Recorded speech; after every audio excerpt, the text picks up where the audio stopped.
Skip those store-bought buns. These homemade, delicious brioche buns are softer, more flavorful, and honestly, way easier to make than you might think. They're perfect for burgers, of course, sandwiches, and even just as is, maybe with a little slab of butter. Hi, I'm Kate and welcome to Farm Bread. Baking bread at home does not have to be complicated. With my simple tutorials and easy recipes, you can create beautiful breads right at home in your own kitchen. Today we're going to make beautiful golden brioche buns with the Ankarsrum mixer. Do not worry if you've never made brioche buns before. I will guide you through the entire process, from mixing to shaping to that beautiful golden bake, with tips along the way so that yours turn out just right. All right, let's make them together. All right, we are going to start with our liquid ingredients first. So I have a kitchen scale. I'm going to turn it on and zero it out to milliliters. And we are going to be adding 140 milliliters each of a warm water and milk. So I'll start with warm water. This is just from the tap.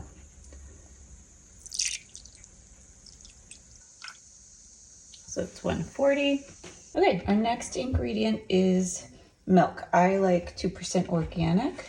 And we are going to be adding 140 milliliters of this as well. So I'm adding this into the water. I'm just going to zero out my scale.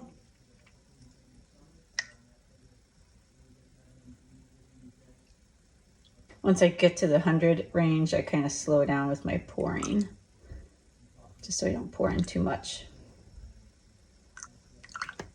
I'm going to throw this into the microwave and warm it up just so that it's warm for my fingers touch. Probably anywhere between 95 and 105. So I'll probably put it in for about 30 seconds. We'll do it. I'm going to remove all of our items from the bowl. And I'm going to set up our Ankarsrum with our dough roller and the dough knife. Now I'm just going to add the warm milk and the water into our bowl, and we're going to add the yeast into this. So now I'm going to be adding 2 teaspoons of an active dry yeast to our milk and water mixture, warm milk and water mixture. I'm going to turn our machine on low just to get our yeast wet. And then I'm going to turn it off and I'm going to let this sit for about 10 minutes. So while our yeast mixture is kind of blooming and puffing up, I am going to make our next mixture separate in a bowl here. So we're going to be putting our egg, our sugar, and our butter together, and I'm going to stir that up. So first I have one of our girls' fresh eggs here. I'm just going to stir that up. And then I'm going to add 2.5 tablespoons of sugar. So 1 tablespoon, 2, and about 1/2. I'm going to stir this up. And next I'm going to be adding 2.5 tablespoons of softened or room temperature butter. I kind of eyeball this as well. That's about 1. That's about 2.5. Just gonna let this sit here for now, and then I will add this to our mixture with the yeast and the milk and the water as soon as that's ready. Okay, so this has been about 10 minutes. The yeast isn't actually rising and puffing up like it sometimes does, but I can tell it's getting puffy along the sides, and I think it might have just dissolved in the base, because as I can move my arm, I can see some formations, almost like clouds. So I'm gonna go ahead and use this as it is. I'm going to add in my mixture with the egg and the butter and the sugar.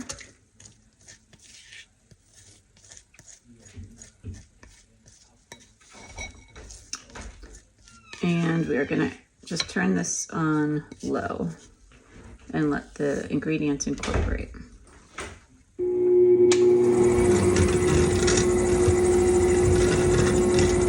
Sometimes the soft butter will stick to your dough roller. Don't worry about that. Once we add the flours, it will all come off, so you don't need to worry about that. any gritty sound you're hearing, that's just the sugar. All right, that looks pretty well incorporated. Now I'm gonna start to add in my flour. All right, so I have 360 grams of an organic bread flour. I got this at Lindley Mills and I really like the quality of their flours. So I'm just gonna add about half at first. And you'll see it's just sitting there. So what do? We have to go in and assist our mixer and pull the wand into the center.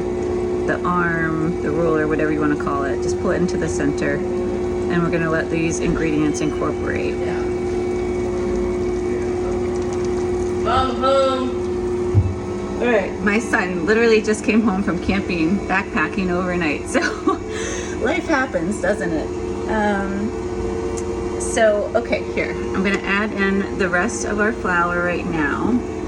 Again, we're adding in 360 grams of a bread flour right now.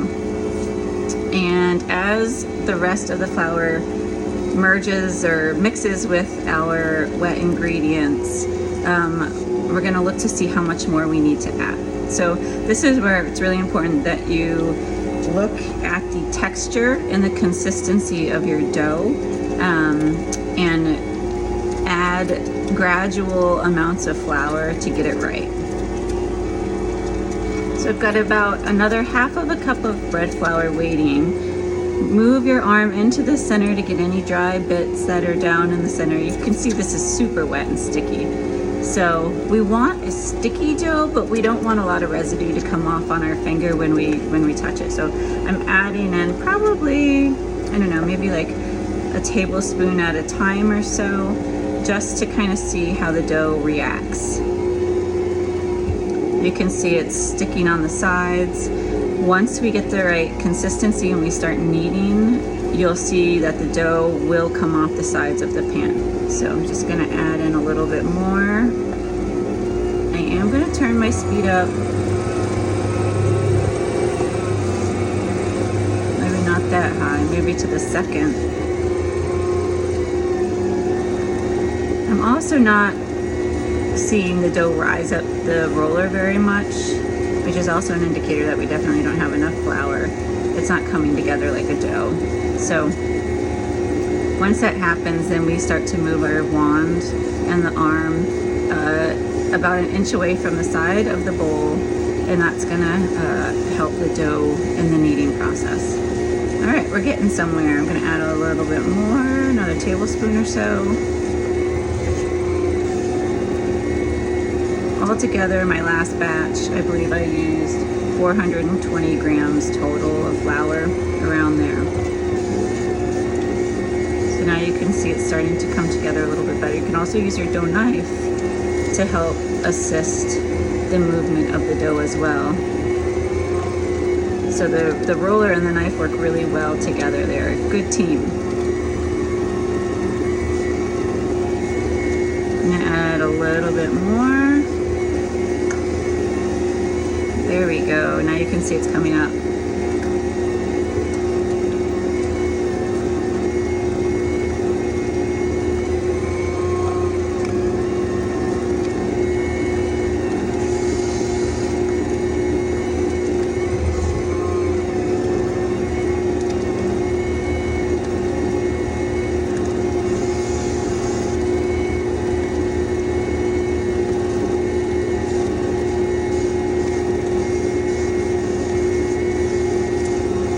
About another tablespoon. I think that should do it, but we'll see. Oh yeah.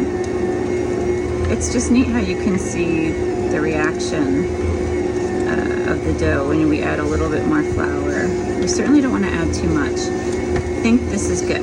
Okay, now that we're knocking, that's when we're gonna move the roller out about an inch, maybe half inch to an inch. So the dough can get by, but so that it's not like really knocking the roller.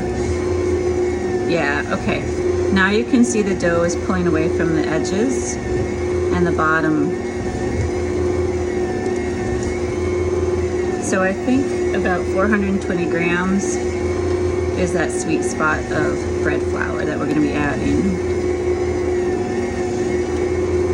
But again, if it's really humid where you are, you might need to add more. If it's super dry and arid, like you're out west, you might need to add less. So again, it's really important that after that initial 360 grams of flour, you gradually add that remaining bit. This is looking great. Okay, so at this point, I'm going to turn our speed up to medium-low, and I'm going to turn the timer to about 7 minutes.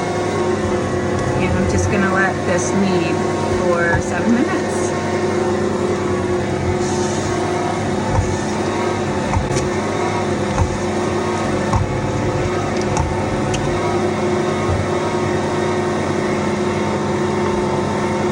Sorry, it looks like my camera shifted, moved on us. Hopefully we're able to see everything.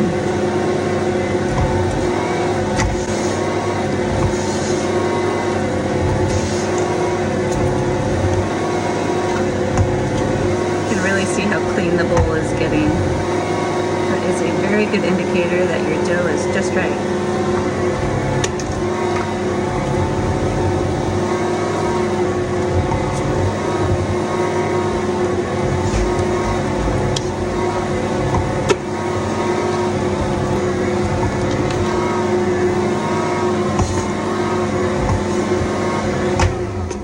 All right. I just stopped this because our dough has formed into a really beautiful ball, and you can see it's totally come off the bottom and the edges of the bowl. So we are in a really good spot. So I would say sweet spot's around 5 to 6 minutes of a knead. I'm going to show you. It's sticky, but we don't have a ton of residue on our finger. It does come off. So that's what we're looking for. So right now I'm going to take my tools like the roller and the knife out of our bowl. I'm going to take the bowl off of our mixer so that I can wipe it down. I'm going to clean my tools, and I'm also going to cover our bowl with our cover that comes with the mixer. You can use this to scrape the sides if you do have any little bits. I'm going to use it to, this edge is really nice to go around the base of the bowl, just to pull all the dough in together as a nice ball. And like so. Can't see the bowl right by me, but all right, there we go. Now we're going to cover the bowl with our awesome lid, and we're going to let this sit for about 1 to 3 hours depending on the room temperature. We're about 72, 73 in our house right now, so it's probably going to take anywhere from 1 to basically about an hour, I think, because it's still summer and we've got some warmth in our home. So depending on your temperature in your home, 1 to 3 hours, but for us, it's going to be about an hour, I think. So I'll check back in a little bit, but we're looking for the dough to double in its size. All right, I'll see you soon. Okay, so unfortunately I was trying to film. I thought I was, and I in fact was not, but I wanted to emphasize the texture and the look of the dough, and I'm so sad that I am not able to show you this time, but you want your dough to be double in size, airy, puffy, and that's what we had. We definitely had our dough doubled in size, so it was ready to go. One thing that I stressed as I was pouring the dough out onto the counter was that because with my counters being quartz, the surface, I don't use a lot of flour. In fact, I don't even dust my counters with flour. Even though the dough is sticky, I tend to like being able to shape my dough into balls or buns without using a lot of flour. So depending on your surface, you may need more flour than I do. I've just found in the past when trying to shape my dough, it will just slide right off the surface if I have any flour at all. So I really try to only put flour on my hands when I'm working with the dough. That being said, make sure that you have clean counters as you pour your dough out onto the counter. And as soon as the dough is out of that bowl, get that bowl into the sink so that you don't get any sticky residue that dries on your bowl. It's a pain to clean off. Fill it up with water and then come back and you can start to flatten your dough out. You'll see some air bubbles. You can just push the dough down into or gently push the dough down into a rectangle so that it's easy for you to divide it into equal parts. And that's kind of where our next video picks up. So you'll see I'll have divided my dough into half, and then I cut each of those parts in half, and then each of those parts in half again, so that we have a total of 8 pieces that we're going to now shape into round balls for our buns. Hope that helps to clarify the missing piece of the video. And again, I'm sorry about that. That stinks that I can't show you what it looked like because it looks so good. You'll just have to take my word for it. All right. Thanks so much for understanding. Let's get back to it. Whoops. Well, I thought I was filming. What I did, I went ahead and flattened out our dough into a nice rectangle. And that way we can start to cut this into 8 equal portions. So these are maybe this is a little bit larger, but it really doesn't matter. They don't need to be exactly the same size, just about the same size. So what we're doing is I divided my rectangle in half, and now I'm going to cut each of my rectangles in half again. I am using a little bit of flour on my hands as I do this, just to help move the dough where I want it to go so that I can get it into a nice shape that's easily dividable. So here, my ends are a little bit narrow, so I just want to tuck them in. So now I'm just going to cut this in half. I think that's about half. Okay. And now I'm going to cut this piece in half again. We are dividing our dough into 8 equal portions. And I think what I said in the last video that did not take was that you can use a scale to do this if you want, if you really want them to be equivalent. I just eyeball a lot of things if you haven't noticed. All right, so we have 4 of those. I'm just going to bring this a little bit down so it's easier for me to see. And get our dough, cut this in half. And now I'm going to cut this one in half. And I just set the dough kind of like up and ahead so that I can easily use this as my workspace. Okay. Make sure you guys can see where I'm working. Yep. And I'm going to cut this in half. All right. So how many do we have? 3, 6, 7, 8. We've got 8. Okay. So now, let me see if you can see all my 8 pieces. There we go. We have 8 pieces, all about the same size. So now what we're going to do is shape these into our buns. And I have a baking sheet. I think this is a full or 3/4. I'm not exactly sure. But I have a silicone mat on top, which is really important. If you don't have a silicone mat, definitely use parchment paper because you don't want your buns to stick to the pan directly. As I am shaping each bun, I'm going to put it on top. All right, so let's get started. All right, so let's start shaping. Move this one out of the way. I'm going to start with this one. So when we want to shape our buns, because these are nice and sticky, you can kind of pull up the ends to help, almost looks like a dumpling, to help form that roundness. You don't have to necessarily do that. And then I just kind of make a C with my hands and just let it tug at the countertop surface a little bit. And then just shape it into a nice ball. You can see the bottom is already coming together nicely. That's what you want it to look like, and we'll plop it down on our pan. We want our buns to be at least 1 to 2 inches apart from one another. Take this one. It's more of a rectangle or an oval, so we're just going to pinch our ends together, flip it over, make as much of a little round ball as we can. Again, this is where having a flour-free surface really helps the process. I remember the first times I made buns and the recipe called for adding like a dusting of flour on the surface, and I did it, and every time I tried to like shape it, it would just slide on top of the flour. So it's really, to me, really important to not dust your surface with flour if you don't need to. Okay. Okay, next one. See, this is oddly shaped, so maybe I'll tuck the ends under again. Flip her over. And these are going to rise for another 1 to 2 hours. Now, at about 20 minutes in, I typically come and I will turn my oven on and preheat it to 400 degrees Fahrenheit.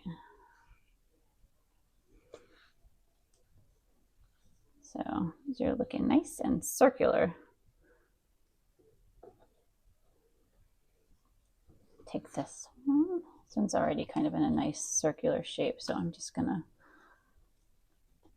keep rotating it.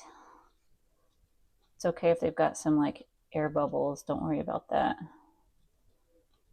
Okay, you can see the bottom. Just think it's nice to be able to see the top and the bottom sometimes. This one's really puffy. All right. I'm gonna try to move this over so you can kind of see how they're looking over here. Make sure you can see everything. Yep. So this is the spacing that I'm kind of keeping on my pan.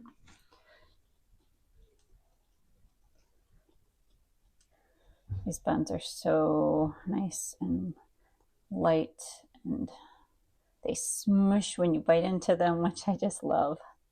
I am going to let these sit on the counter for 1 to 2 more hours. Now, the last time I did this, it was 1 hour, and that was all I needed.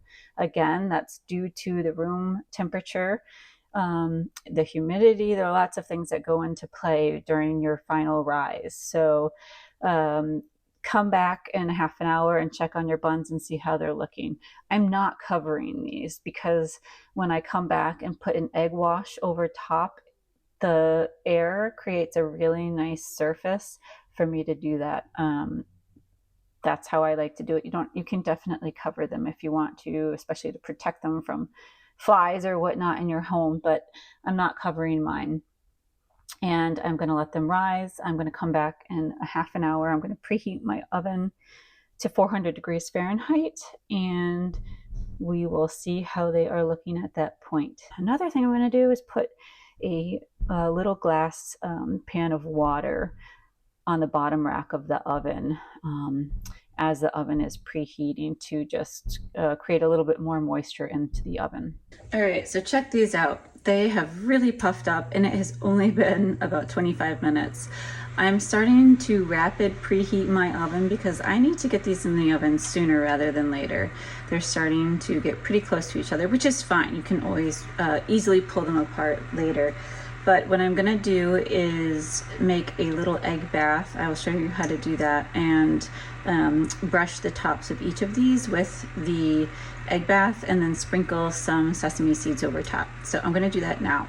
Sorry, my oven is loud. For the egg bath, I do 1 egg, farm fresh egg, and a splash of water, and then I'm just going to stir this up. I'm gonna actually push my buns up so I don't spill this on top.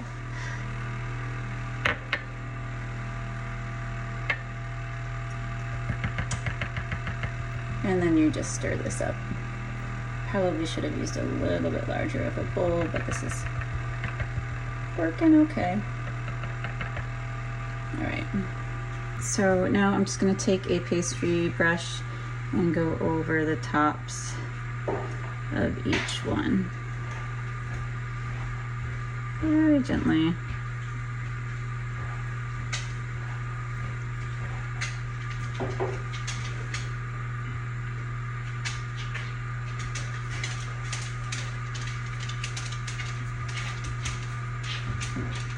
Gunther is walking around. You can hear his toenails.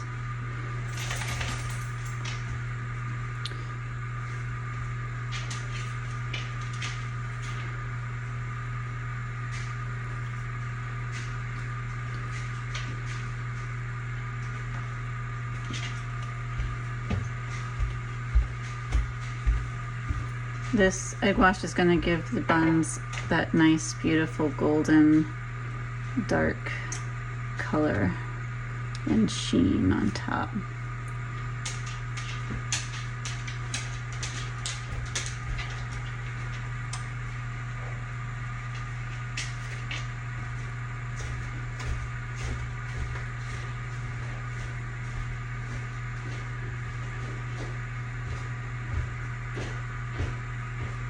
So I think you could even start to preheat your oven as soon as you start to let these rise the second time. That way, if it does only take you a half an hour, or take them a half an hour to rise that second time, then you are ready to go. As soon as you put the egg wash on, they can go right in the oven.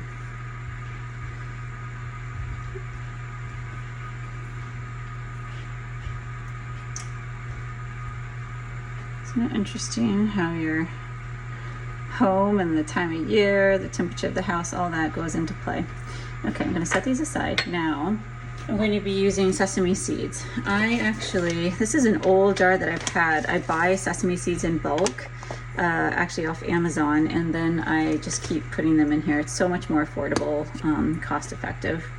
So now I'm just gonna do a quick sprinkling on each bun.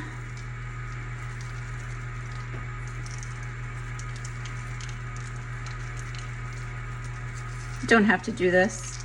I actually got black sesame seeds recently, and I think the next batch I'm going to do alternate between black and white and black and white. I think that will be a really pretty touch.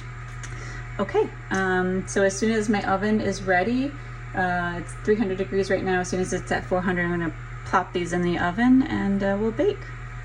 All right, our oven is ready. I'm going to gently move our buns into the top half of the oven,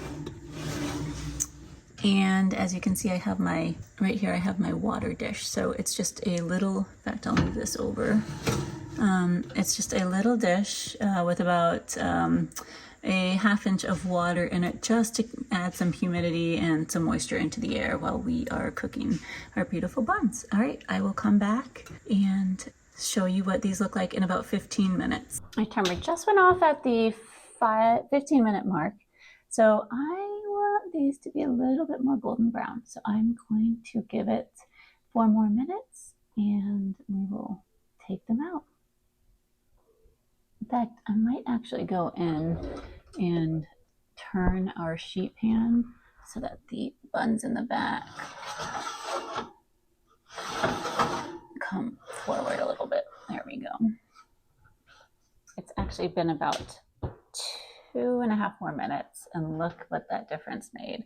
So I'm just going to take them out. They are ready. This batch, they kind of grew into one another. My last batch, they were nice and stayed separated, but you know what? Gosh, these look amazing. So they will pull apart really easily. You have nothing to worry about. I cannot wait to dig in. First off, though, I'm going to move these over to my cooling rack. So I'll give it a minute and then I'll put them on my cooling rack, and then we'll dig in and I'll show you how they look. I am so thrilled to show you these hamburger buns. I cannot get over how beautiful they look and how simple they were to make. You saw just the process. You can make these within hours and they look better than store-bought. They're so soft. I'm just going to squeeze this. Whee! You could totally squeeze it and they puff right back up. They're just beautiful, beautiful homemade hamburger buns that are healthy for you. And I just can't wait to show you the inside. So let's cut right in. They're so soft. My gosh, they seriously feel like pillows. And you see this beautiful inner crumb. What I've been doing with these is making some really good sandwiches with mayo and mustard and some lettuce. My sons like turkey. I love Havarti cheese. But as you can see, the texture is just so soft and so fluffy. They really squish down nicely and then puff right back up. These are just a beautiful better than store-bought hamburger bun that I know you and your loved ones are gonna absolutely devour. All right, there you have it. Beautiful, soft, golden brioche buns made in your own kitchen. You will never wanna go back to store-bought again. As always, if you are enjoying this content, please like, share, and subscribe.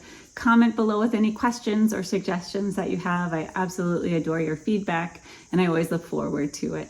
I'll see you next time with another simple homemade bread recipe and tutorial. Until then, happy baking.